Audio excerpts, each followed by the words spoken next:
다음은 질의 순서입니다. 네. 자료 요구이십니까? 네네. 네. 예, 위원장님 감사합니다. 오늘 세수결손 보고도 매우 미흡하고요. 자료 제출이 상당히 좀 안 되고 있어서 거기에 대해서 요구를 다시 하려고 합니다. 제가 이런 상황을 보면서 마치 계획재정부는 국회의회에 있는 것처럼 계획재정부는 국민 위에 있는 것처럼 보입니다. 자료 요구를 하면은 국정감사에 필요한 핵심적인 자료는 모두 거부하고 있습니다. 얼마 전에 우리 처음 국정감사 시작할 때 장관께서 자료를 제출하겠다고 하셨는데 여전히 핵심 중요한 자료는 제출되지 않고 있습니다. 특히 공공정책국이 심합니다.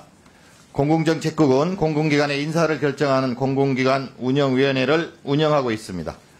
공공기관 운영위원회를 통과한 윤석열 정부의 인사 175명 중에 직무 관련자는 32명에 불과해서 낙하산 인사를 만들어내는 저는 핵심 기관이라고 보고 있습니다. 그 핵심 기관의 관련 자료를 요청해도 오만한 자세로 자료 제출을 거부하고 있습니다. 특히 공공정책국의 인재경영과장 김도영 과장은 말이 안 되는 이유로 제출을 거부하고 있습니다.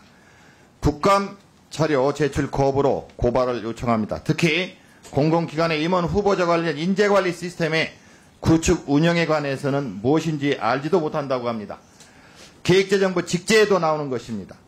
공공기관 운영위원회 임원 인사 관련되는 회의로 임원 후보자에 대한 검토 서류, 다시 말하면 누구는 되고 안 됐는지에 대해서 회의에서 어떻게 논의되었는지 자료를 요구하고 있습니다. 오늘 저녁 6시까지 제출되지 않으면 관계자 모두 징계, 김대웅 과장 징계를 요청합니다.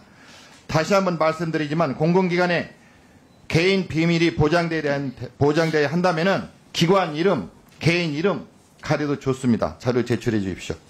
두 번째 중요한 것이 예비비 자료입니다. 예비비 2022년, 23년 결산 내용을 보면은 예비비를 마치 주머니 쌈짓돈처럼 썼습니다. 이것은 있을 수 없는 일입니다. 특히 작년 23년에 대통령 해외 순방 명목으로 예비비를 6차례 사용하였습니다. 예비비 328억, 책정해서 정상 총리에게 248억, 본 예산보다도 큽니다. 금년 9월에 순방 프레센터 설치 운영 예산 부족으로 19억 4천만 원을 국내에 의결했습니다. 그래서 예비비 자료를 요구했는데 계획재정부는 내년 5월 30일에나 제출한다고 합니다. 다시 요청합니다. 국민의 대표기관 국회에서 국정감사 자료로 요구하는 것입니다. 용산 대통령실에서 내지 말라고 요구했습니까?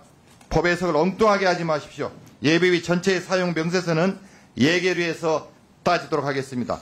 대통령 순방과 대통령실 관련되는 금년 예비비 사용 내용을 오늘 6시까지 제출해 주십시오. 이것도 제출이 안 되면 제출 거부로 관계자를 위원장님께서 고발해 주시기 바랍니다. 이상입니다.